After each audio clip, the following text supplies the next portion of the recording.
Hello, this is the next step of our model airplane. Once you've made your base out of cardboard, then we're going to paper mache.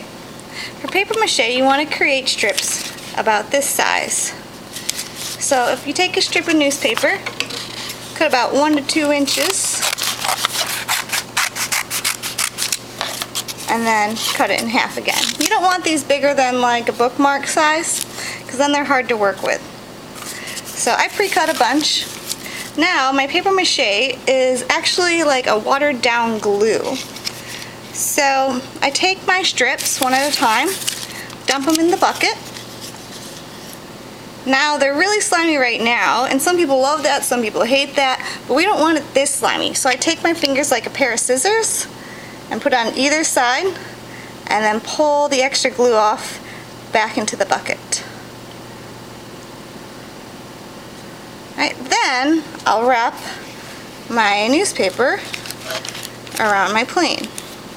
Now I want to do a whole layer of newspaper and then I'll let it dry. So I'll keep going, and this will take you a while because each time you want to take the extra glue off and just give it a little bit of overlap when you do it. You don't want to give it all overlap because then it will take longer to dry, so just a little bit of overlap before I go to the next one. Smooth it down. We don't want a whole lot of bumpies in that. That'll hurt our final layer. So make sure you're smoothing it down too.